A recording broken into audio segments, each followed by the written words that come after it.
Thank you very much. Thank you very much, Laura, for the nice introduction. Thank you for having me at this great location and with this great lineup of speakers. It's very interesting.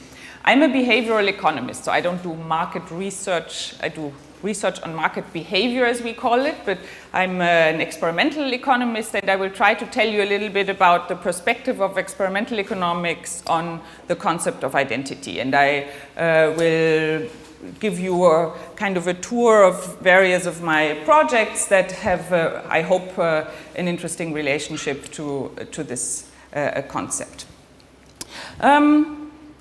This painting is a lesser-known depiction of the Judgment of Paris by Ernst Ludwig Kirchner, who was based in Berlin, as most of you know. Paris had to choose between three goddesses, Hera, Athena, and Aphrodite, to give the golden apple to. All three make offers to Paris. Hera offers power, Athena offers wisdom, Aphrodite offers the most beautiful of all women, Helen, the wife of Menelaus from Sparta. And the three possible choices that he can make represent ways of life. Life with power, in wisdom, or with sensual pleasures.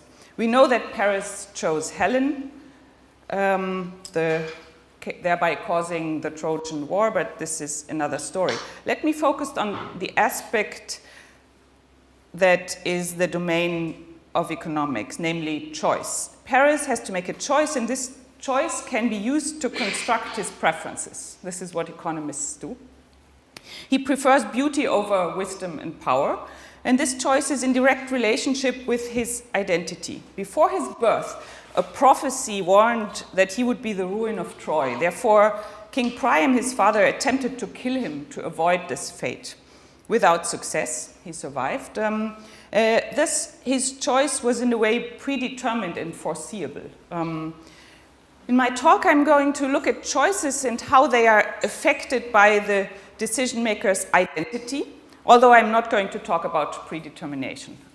So this is a little bit stronger, but I will talk about how the social context and the identity of a person influences choices. Now, choices of people are central to economics, and in particular, choices that involve trade-offs. Thus, we are concerned with choices where there are conflicting motives, and the decision maker has to weigh them against each other. So the main question that economists ask with respect to identity is, what are the trade-offs involved in choices regarding one's identity? What are the conflicts we are faced with, and how do we resolve them? Social norms play a very important role in this discussion. They stipulate what should be done, and identity is not only about who we are, but also who and how we want to be. The main idea that I'm going to pursue in this talk, and that relates to the topic of the conference, is that choices depend on the social context. So certain preferences that we look at in economics, say preferences for oranges or pears, are characteristic of an individual. However, there are preferences and choices that refer to the social context, and that have to do with the identity of persons and the social norms that guide the decisions. So the incorporation of identity and norms yields a theory of decision-making where social context matters. And this is what I'm interested in today. Now, let me give you a caveat. The economic approach is for sure limited in its view. Why? It leaves out it looks only at choices, and it leaves out, for example, the effect of identity and context on cognitive perceptions. This is something many of you here are experts on, and I'm not going to talk about this. I'm talking about the choice side, which is what I know, which is the area I know something about. But for the sake of this talk, let's take this limited notion and see how far we can get with it and whether it sheds light on certain social phenomena. Okay. I will show you 3 experiments. Economists like to talk very lengthily about each experiment. I've already tried to move into your direction to shorten it, but I need a little bit of time to set up what I'm doing. And I will first talk about identity and climate change, and then about the limits of markets. You will see in a minute. I will talk about identity in the labor market, about self-assessments and self-confidence, and I will talk about identity and privacy and try to explain a paradox that has appeared in this literature. Okay, the first identity and moral concerns the case of emissions trading and carbon offsets. In this project, we try to understand perceptions and criticisms of emissions trading and so-called carbon offsets. I'm not an environmental economist, so I'm not going to go into details. Don't be afraid. This is about the moral aspect of it. What are carbon offsets? You can buy offsets to compensate for the CO2 when you take an airplane, for example. Many of you have probably seen that. It's often offered by the airlines. What are CO2 emissions certificates? Reducing global emissions is one of the main goals of the century. It's one of the big important problems of our time to get a control over climate change, and greenhouse gas emissions are the main component. Now, if you look at these 2 factories, the owner of the factory on the left has the right to emit CO2, and under such a regime of trading emissions permits, this owner would be able to sell these permits to the investor who wants to build the factory on the right-hand side. Okay, so he would give the right to pollute to the owner on the right-hand side. The owner of the factory on the left-hand side could then use the money and do something else with the money, and the owner on the right-hand side would be able to use the certificates and produce in a more efficient and more compatible way.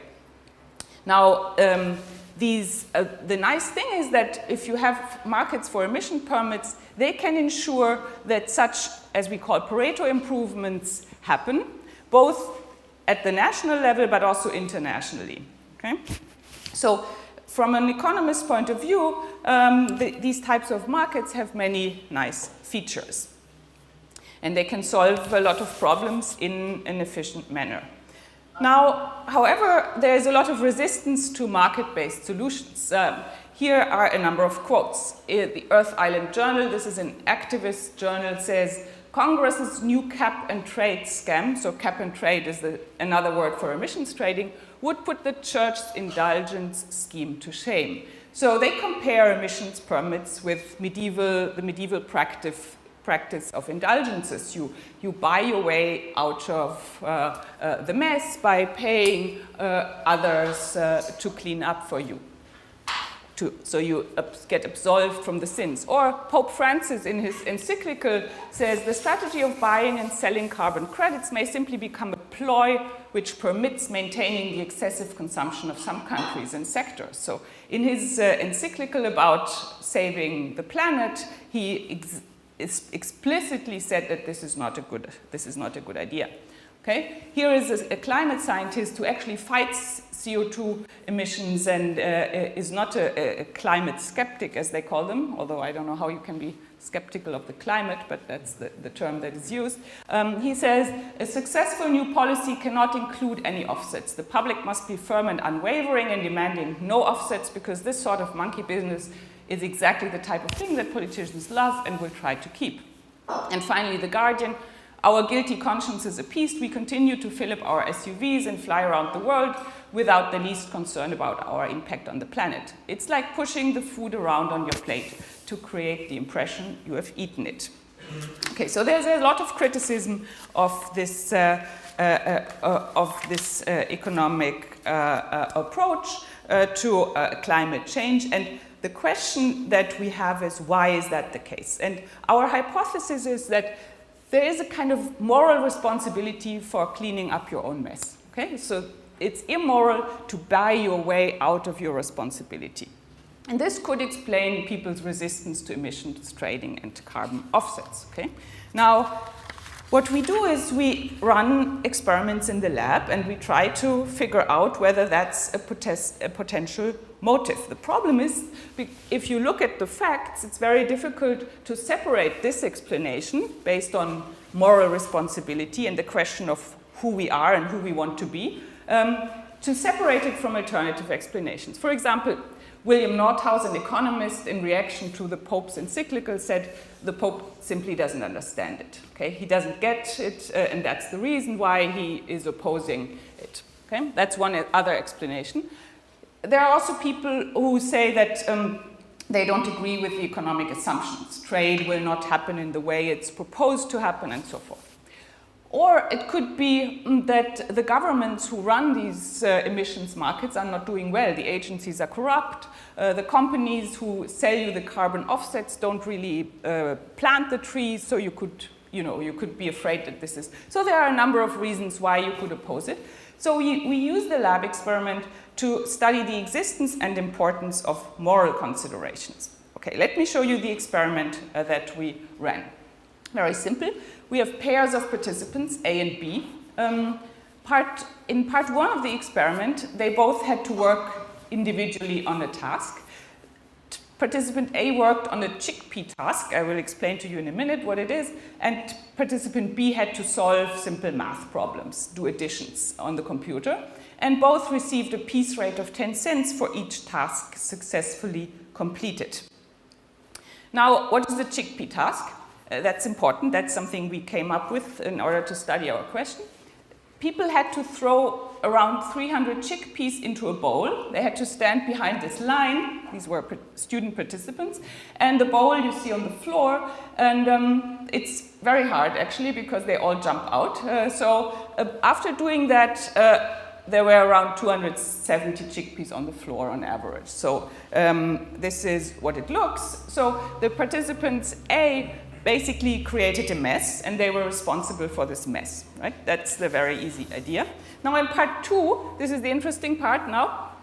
The group has two tasks, so the two people have to do a task on the computer again, and are paid for that. And this is a slider task. It's something very boring. You have to move a slider to a certain position on the screen. And you have to do that for many times. And for each correctly placed slider, you get some money. So it's just a boring task.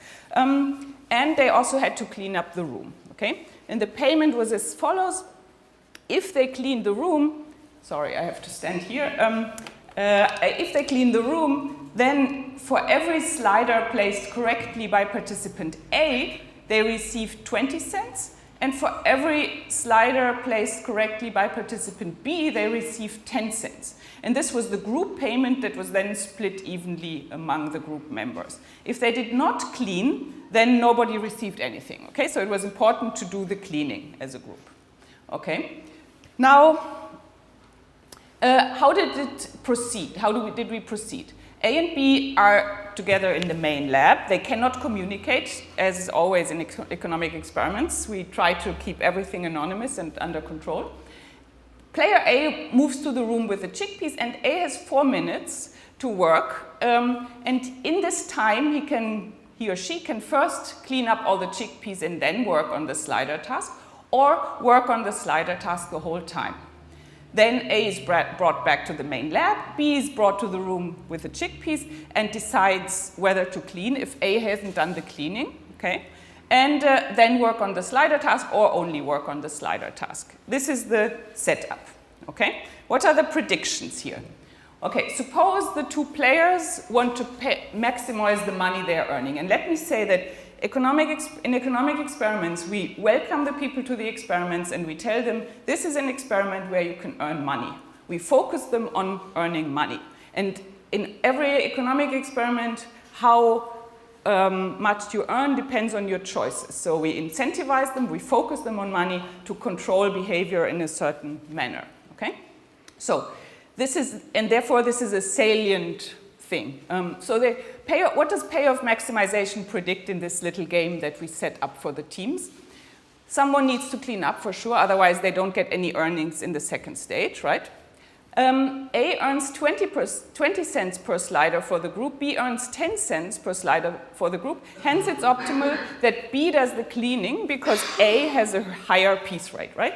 So what we do in this experiment, we create a conflict between the social norm that player A might feel responsible for doing the cleaning, and on the other side, the payoff maximizing choice that player A should be the one who's only working on the sliders because he or she is more productive at doing that. Okay, so that's the thing that we do here.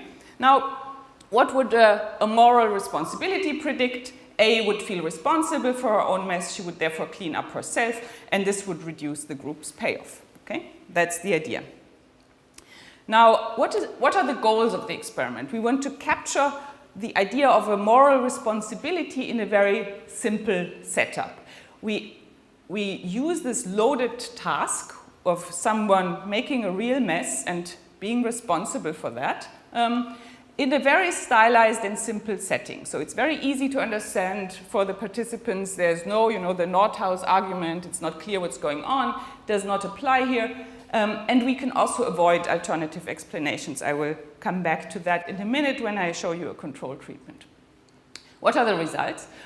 We find that in this main treatment that I just explained to you, 18 out of 30 participants decide to pick up their own chickpeas. This is 60%, okay? So 60% of participants A decided to first clean up and then work, and this is in contrast to a payoff maximization, okay? But it's in line with moral responsibility.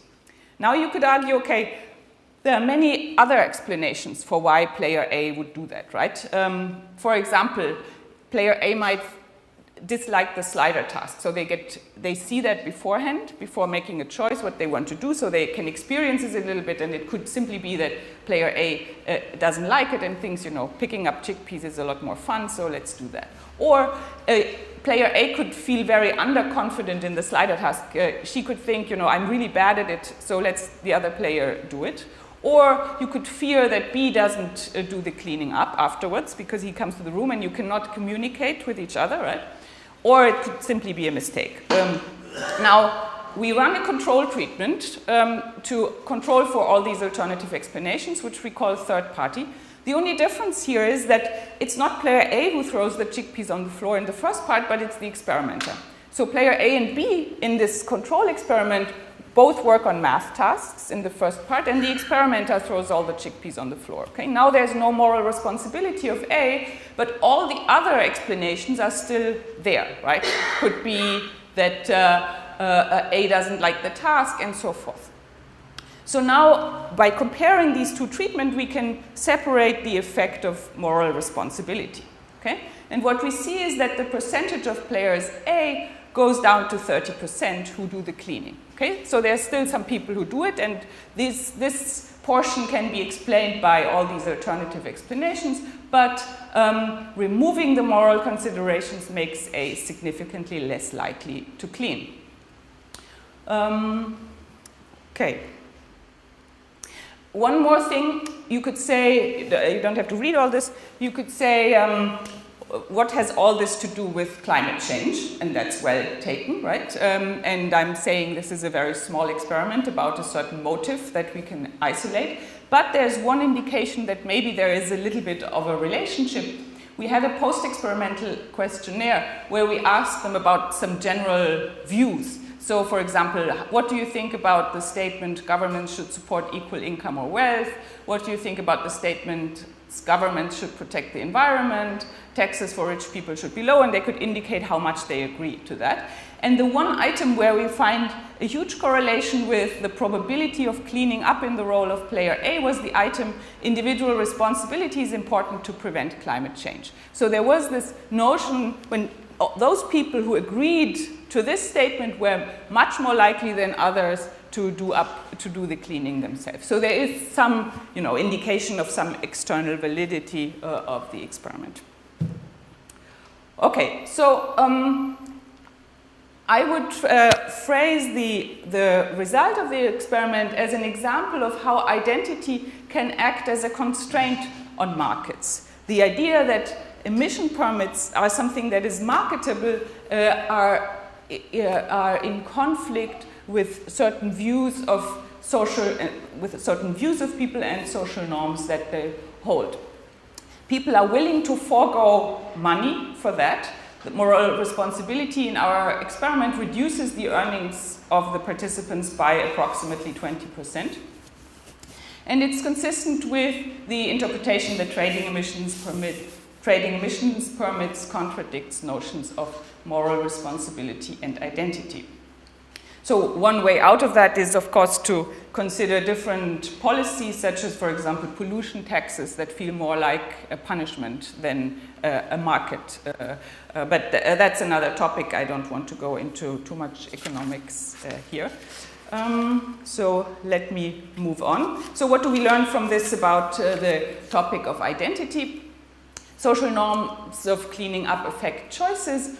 And there is actually a theory of identity in economics put forward by Akerlof and Cranton, which fits to this idea of identity in this experiment. And it says that a person's identity determines the payoffs of her actions depending on whether the action is consistent with and enhances her identity or is inconsistent with her identity.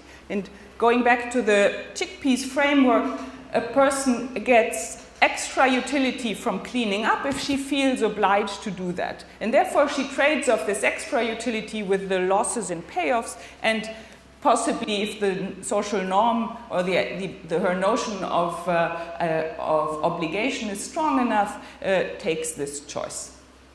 Okay. So far, so good. So in economics, we are always interrupted after 2 minutes when we give presentations. So, you know, whenever you feel like you have a question or something is not clear to you, feel free to do so. But if not, that's fine as well. So, yeah, good. I have a question, because what I'm wondering is simply the scale. Earning some cents or some euros is totally different from earning millions or more. Yes. Okay, that's a good point. That's of course, a general point about economic experiments. Do these incentives work at all? I just very briefly, there is a lot of evidence that it motivates people, but there's also some evidence that it doesn't make such a big difference as to not incentivizing experiments, because people have some intrinsic motivation to do certain things. But, you know, that's a strict rule that we follow.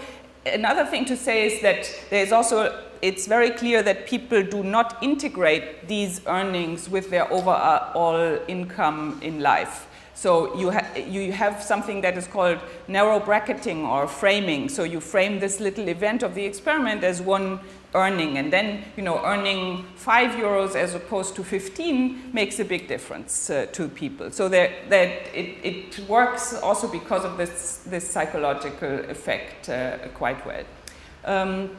But sure, I mean, we are not talking about earning a big income here. Okay. Thanks. So let me go on to the second topic on self-confidence and labor market. Let me see whether I find my notes might be useful from time to time. So this is an experiment about the role of self-confidence, which is another aspect of a person's identity. And in this experiment, we study the role of self-confidence of workers for the efficiency and stability of labor markets. What we do in the experiment is that we exogenously manipulate the self-confidence of workers and see how that affects the labor market outcome. And labor market is, again, a small game that we've created in the experimental setup, so not a real labor market. What we do for this experiment is we use the so-called hard-easy gap that the psychologists among you might know of. The hard-easy gap is the finding that when people do a very difficult task and they are asked to rate themselves in comparison with others, they tend to underestimate their relative performance. They misattribute the difficulty of the task, and they think the task was not difficult for others but only for themselves, and therefore underplace themselves relative to others. If you do a very easy task, driving a car is a good example, then everybody thinks he's above or she's above average. Okay, so that's the other effect. So in that, when you do an easy task, you tend to overestimate your own performance. And we use this finding for the purpose of our experiment. We exploit the hard-easy gap. Let me explain to you how we do it.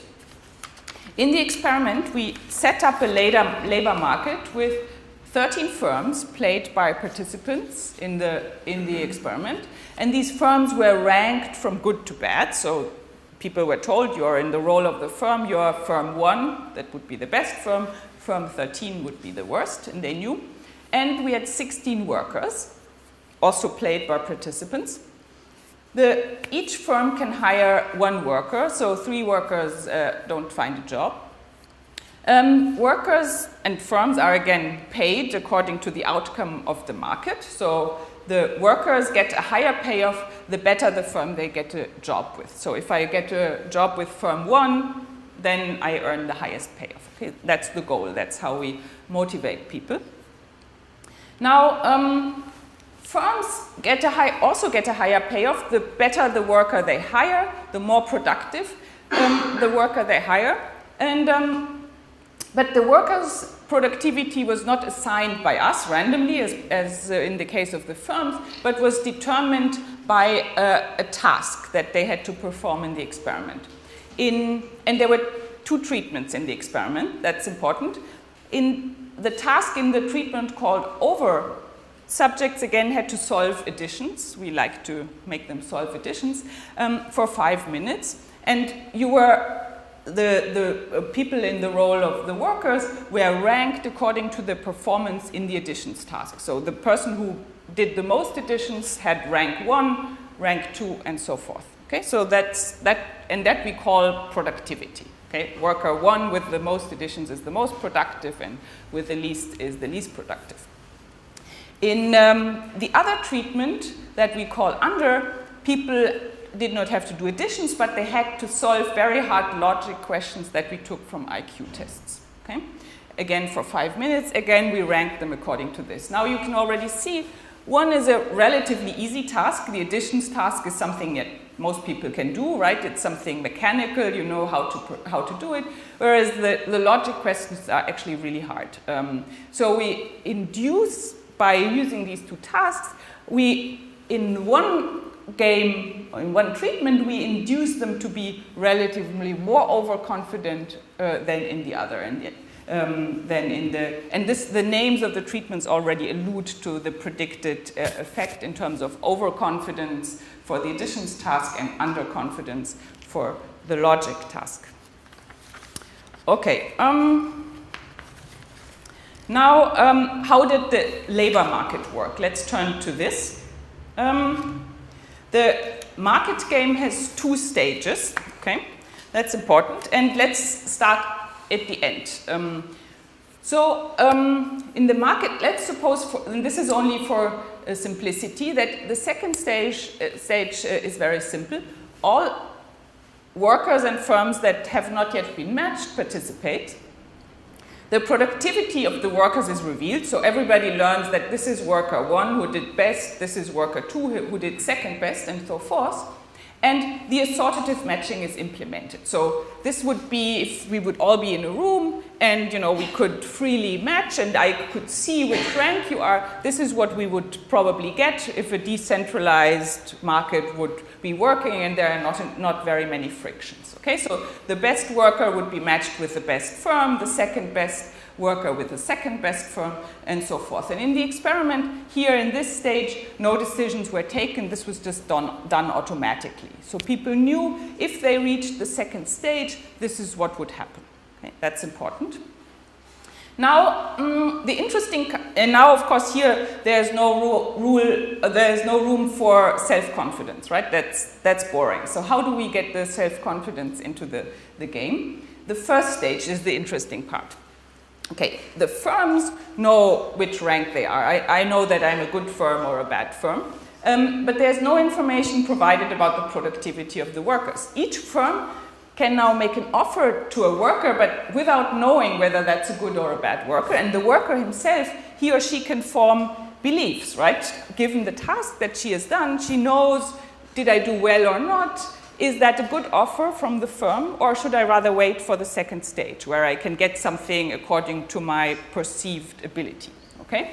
So this is now a difficult decision problem for the workers because they have to form some expectations about how well they did in comparison to others and have to decide whether they want to accept an offer.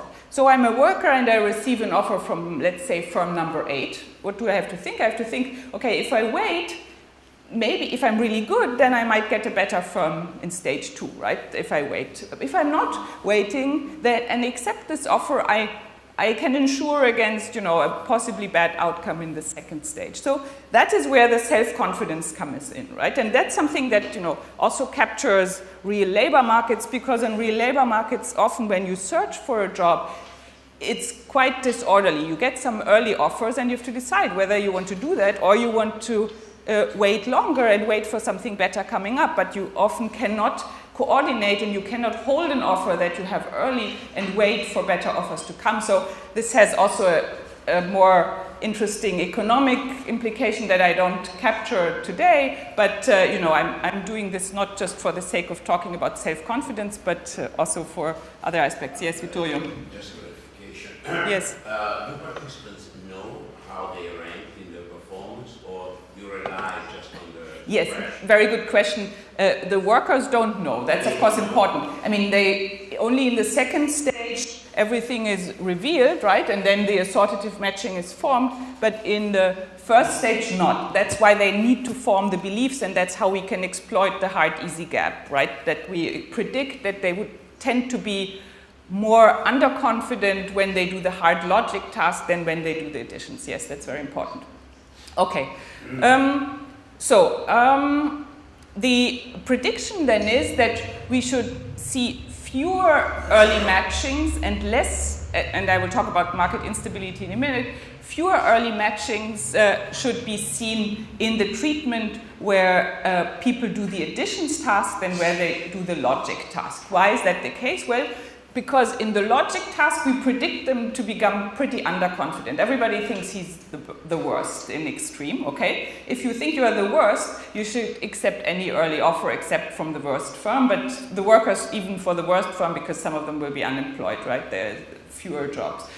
In the task with the additions, when everybody gets overconfident, they should all think, oh, I should rather wait and maybe get a better offer later on, okay? That's the main idea. What is market instability? Let me talk about that in a minute. I can explain it better on the next slide. Okay, what do we find? This is the main result of the paper. We see that this is the quality of the firms making offers. Oh, sorry. Here, and you see that first of all the offers from the better firms are accepted more often than those from the worst firms. The best firms are not on it, but the other firms are here. And you see that in the treatment under where they had to do the hard task, the acceptance rate is always above the acceptance rate than in the task with the additions task, in the treatment with the additions task. So people are, in fact, as predicted, more likely to accept early offers when they did the hard logic task first than when they did the additions task. Okay? Now, and the second question is, why is that the case? Did our treatment work? Did the beliefs, where the beliefs actually affected the self-confidence, was that affected? And what you see is here, this is the average overconfidence by treatments, and you see that, in fact, in the under treatment with the hard logic tasks, people on average underestimate their rank by about 1 point, one rank, and they overestimate it in the treatment with the additions task by about a half rank on average. Of course, there's a lot of variation. This is just the average. Okay, so the hard easy gap was replicated and was the predicted difference between treatments actually transits through the belief. You can also do some econometrics or... Sorry, is it correct to say that among the ranks who underestimated their performance, the inter-individual variability is greater than among the overconfident or not? That's a good question. Whether the variability was greater, I mean the variability, now I didn't put that on the slide, there was a lot of variability anyway, and the main effect that you always get is that people who are very good underestimate themselves and those who are bad overestimate themselves. So there is this regression to the mean, right? Everybody thinks he or she is about in the middle. Yeah. Sounds like the academic world. Yeah. So, I mean, yeah, so I don't have a blackboard here, but if you have so if the correct beliefs are, you know, a 45-degree line, then what you see is that the line is actually flatter. So at the middle, it would be, everybody believes to be of the middle rank, which among 16 workers was 7.5. So that's the main effect. But then you also see that according to these treatments, this line is more or less shifted parallelly upwards or downwards. So I think there is no other difference. Okay, good. In variation. Good. So now what is that? Now let me come to the term of market stability, which is a bit of a lingo in economics.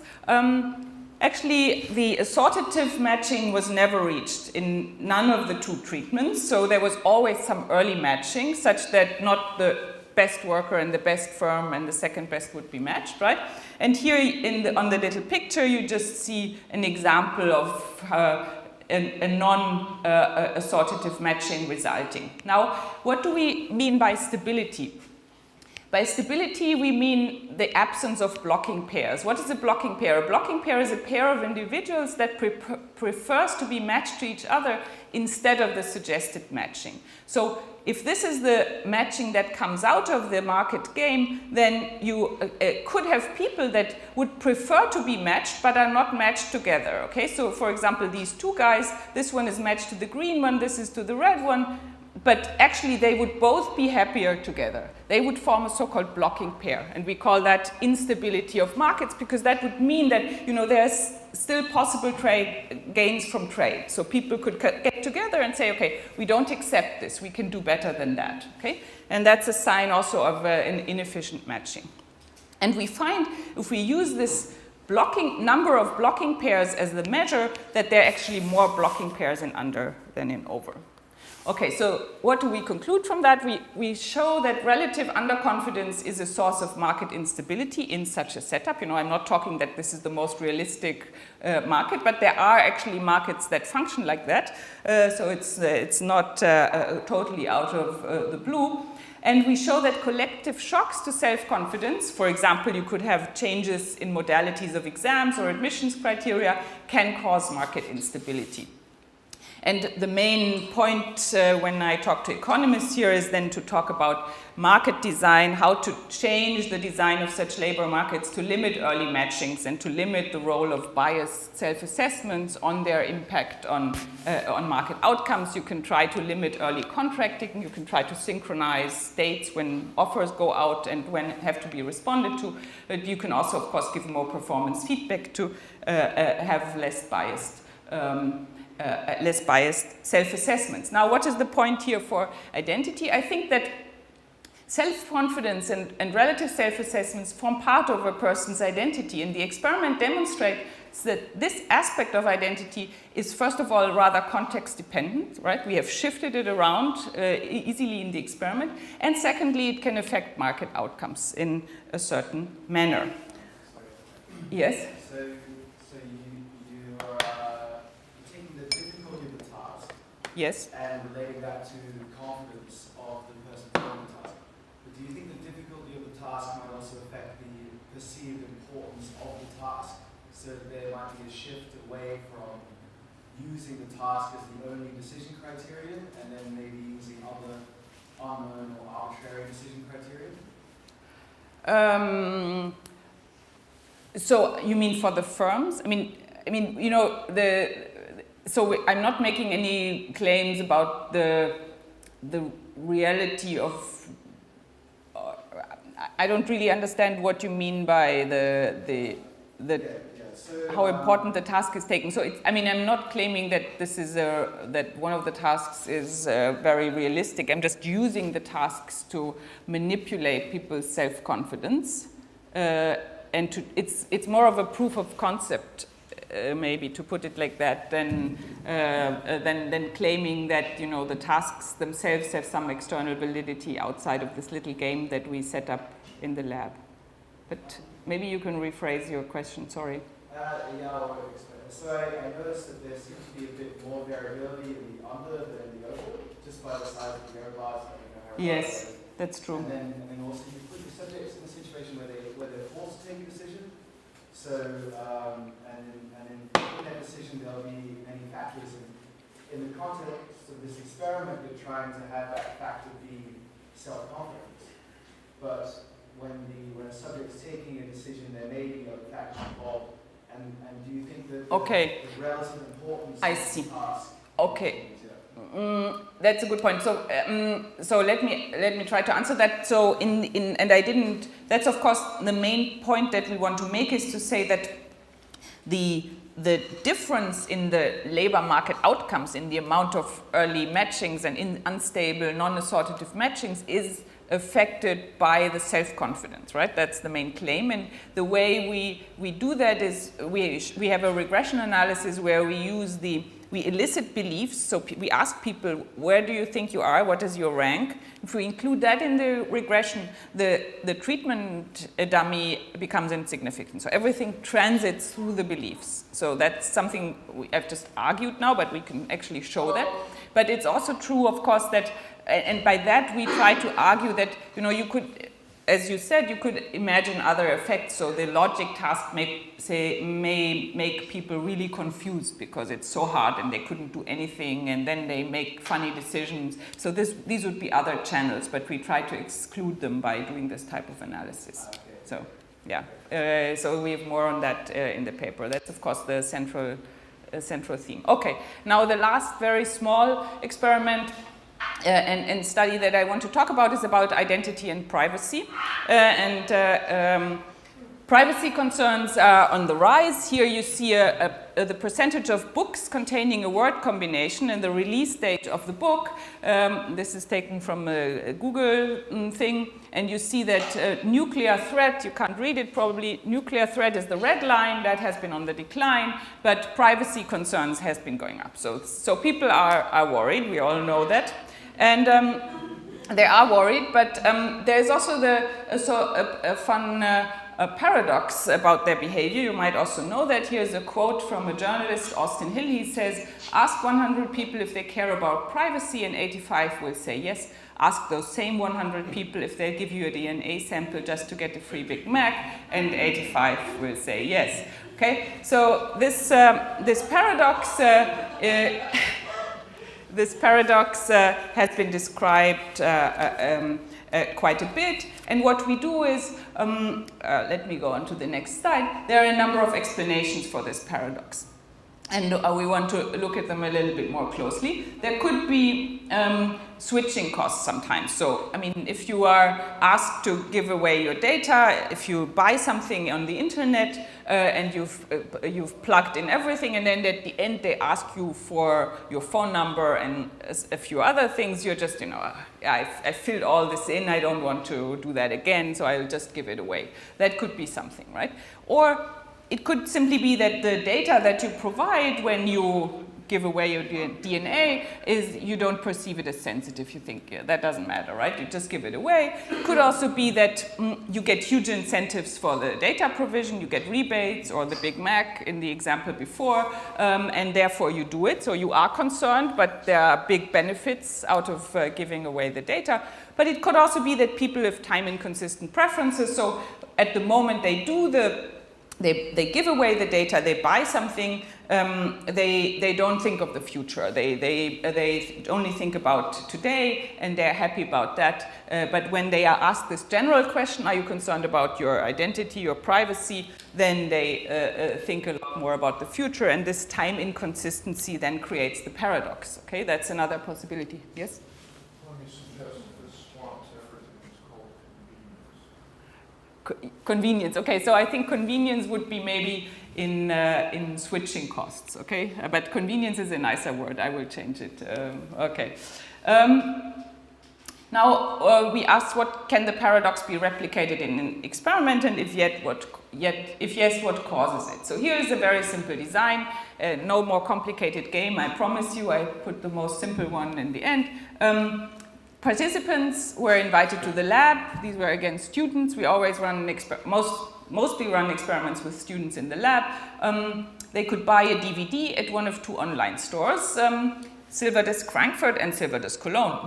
The two branches are fictitious, but Silverdisc is a store and it sells through Amazon. So we made, on behalf of the participants who then bought something in the experiment, we made these purchases, and all the personal data that the students provided were given to the firm. So, when we run experiments, that's very important. We make everything, we do not deceive subjects, we do as we tell them. And for this experiment, of course, it was important, if people give away personal data, if they give them to us, that is inconsequential. So we made this real and cooperated with this DVD retailer, whatever they want to do with them, I don't know, but we told subjects that we are giving away their data to this retailer, okay? Now, the two branches that we created differed with respect to the data required for the purchase, okay? So the Frankfurt branch asked for monthly income and date of birth, and also a mobile phone number. I didn't put that, but it asked for a lot more data. And the Cologne branch only asked for favorite color and year of birth, among address and other things that were needed for shipping. So the DVDs were shipped. This was still in the time of movies on DVDs. Two treatments were run.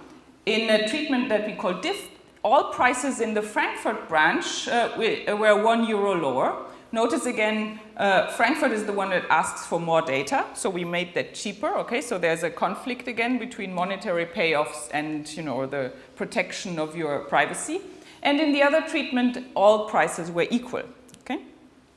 Now, the people, in order to make it equally convenient and not have any switching costs, we provided them with order forms that were in front of them on the desk. And they looked like this, so you had the number of DVDs, and then this asks for your details, and I can blow it up a little bit. So here is one of the, here is the Frankfurt branch, which asks for the monthly salary, the date of birth, the mobile phone, and so forth. And this other branch asks for fewer things, namely mainly favorite color, and no sensitive data item, and this was also only optional, the phone number and the year of birth. Okay, what are the results? First of all, so this is already these are the main findings. In the DIF treatment, remember this is the one where every DVD was €1 cheaper at the Frankfurt branch. You see that almost everybody bought the cheaper DVD. Okay, that's not surprising. So, they were willing to give up their monthly income, their date of birth, and phone number for €1, which is, if you think about why should I do that or not, that makes some sense, right? But the result is pretty clear. These are the blue bars. However, we were surprised by the result in the treatment with the equal prices. Why? In this treatment, people had the two order forms in front of them, right? The prices were the same, and our prediction was they would then, that the only noticeable thing is that, the data items that are required are a little bit different. But we saw that people distribute their purchases equally, okay? That's a bit surprising. So then we were a little bit worried that maybe they didn't notice the difference. They just crossed something. So fortunately, we had a long post-experimental questionnaire. And in this questionnaire, first of all, we asked them for which data items are sensitive, among many other things. And almost all of them state that income is more sensitive than favorite color. So they agree on that. And we also had these general views on politics, and are they worried about terrorism, are they worried about, and one of the items was, are they worried about identity theft and protection of their personal information, and 95% that said that this is a huge topic. So, in this very simple setup, the privacy paradox is alive and kicking. We were able to reproduce it in a very clean and simple environment. The concept of identity, I think, seems to matter for these privacy concerns, but in a very complicated way that we haven't yet understood so well. The experiment demonstrates an unwillingness to pay for privacy and even to choose between shops according to their privacy policy. So people seem to not take their general concerns very seriously when making these small decisions. Now let me come to an end. This is the finale. I don't know whether it's the grand finale, but it's the finale. So experimental and behavioral economics uses the concept of identity to explain choices in various domains. And I think, yes. What is the date of this experiment? The privacy experiment. It was published in 2012, so maybe 2011, 2010, something like that. Because you mentioned DVDs. Yes, it's a bit dated. Very far from today, with all the issues of privacy and the new laws coming into place in Europe and so forth. Sure. The whole Trump business with Russia. So it might be very different. That's a good point, yes, I don't know. That's a valid point, yes, thank you. I don't know, yeah, it's a bit dated, it's, but I'm not so sure actually. I mean, there's also this notion that people have gotten so much used to giving away their data all the time, so I think it could easily, we don't know, yeah, it would be an empirical, yes?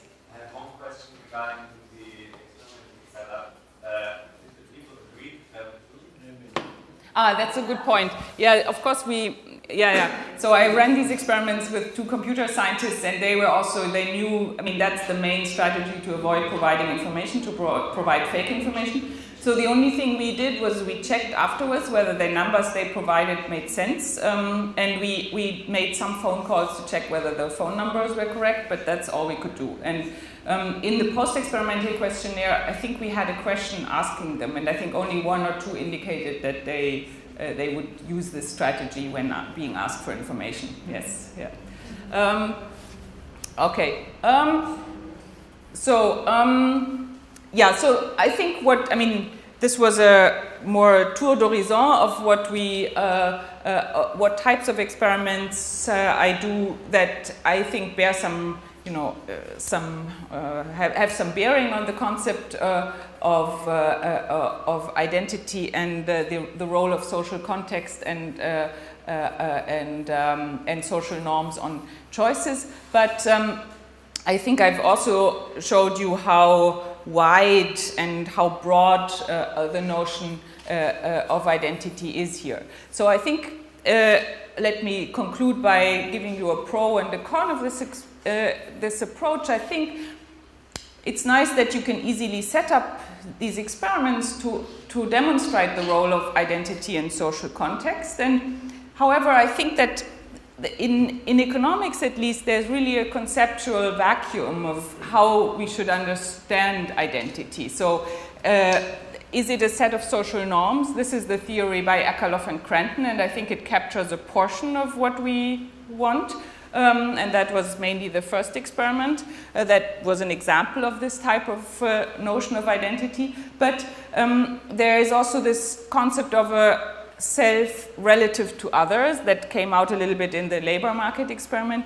And of course, identity is also something like the private core of a person that needs to be protected from the public. That was a little bit the notion of the last one. And this is just, this is not an exhaustive list. This is just based on what I've shown to you. And I think there's no good theory of how these things hang together, at least in economics, nothing I'm aware of. So I'm happy that I'm learning more about what others are doing in this realm in the course of this workshop, and I would thank you very much for your attention.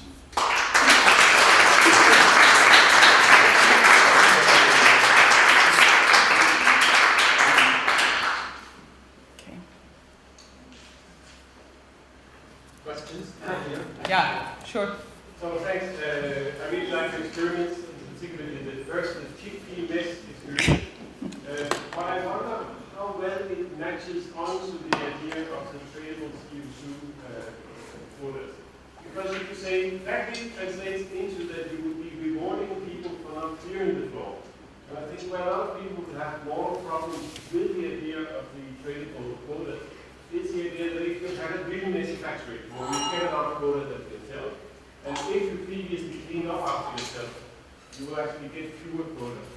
So I think the morality issue also has to do with when is something actually being rewarded at the level where the quota are being introduced. And I don't think that that particular experiment gets at that.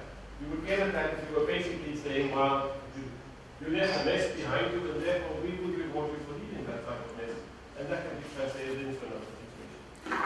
Okay, so I mean, yeah, it's a very good point. I don't want to go into the details of emissions trading. I agree that that you know, I think the carbon offsets is a little bit is maybe the simpler setup to think about it, because there you decide whether when taking an airplane you pay for for reducing the CO2 emissions or not. That's a little bit simpler. I think the emissions trading is a little bit more complex. Also depends on the exact institutional setup, as you said. But I agree on that, and I think there is more room for new experiments that get a little bit closer to this one. This was the simplest way we could come up with to capture this moral obligation of cleaning up. But yeah. I mean, just follow up, did you try to let the participants communicate with each other? Okay, yeah. I always get this question. Yeah, so did we let them communicate with each other? No. I mean, of course they would be able to, you know, say, yeah, what's the more efficient thing, and then do that.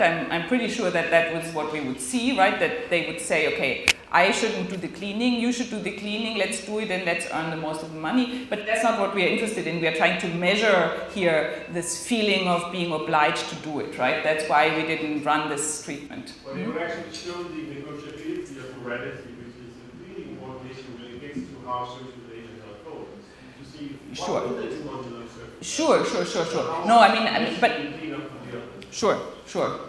Negotiations are important, but this is more about, you know, the feeling of being obliged to that we want to measure, and not what would come out of some negotiations. Mm-hmm. Yes, it's you. How were the participants matched in terms of gender? Like, was it a mixed group, or was it? So actually it was anonymous. So they were not supposed to know with whom they interacted. So there were several people in the lab and they were taken out and they didn't know exactly who was their partner. We had several rooms with chickpeas where we moved the people to. In general, I think, we control, actually it's a little bit embarrassing, and I didn't put it in the paper. We didn't focus on gender, and we didn't, we had no hypothesis to it, but what we find is actually that women always clean so they clean more, and they clean independent of whether they are whether they are responsible or not. Women feel freer. Yes.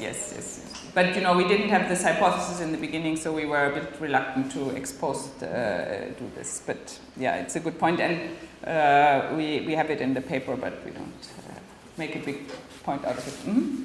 Yeah, I introduced a notion that it's important not to see economic distortions. And so in these simple models, we don't really allow for real-world distortions. So, for example, Donald Trump can rise to local officials to get his golf course built in Scotland where he was successful in that. And thereby being an attempt to, ameliorate climate change. I think that was a landscape issue that we talk about windmills or something like that. A single individual, because of the current organization and distribution of power in the society, can overcome a lot of signing up for carbon offsets and everything. And that's what's important. But it's a distribution point. Yeah, so I'm not focusing on that. I mean, there are great experiments on corruption and then self-image concerns, and I was actually tempted to do something. It's one of my postdocs works on, you know, how you can be corrupt and protect your self-image at the same time. So, and how that depends on the context of your choices and all that. So I think it's a great topic. This type of, you know, whether you call it distortions or corruptions, I don't know. But and it also has some deep connections, I think, to how you see yourself and how you define yourself. So I think it's an important question. But Of course it does, because the point is you call it corruption, Donald Trump calls it doing business. yeah, sure. That's a definition. Okay. All right. Thank you.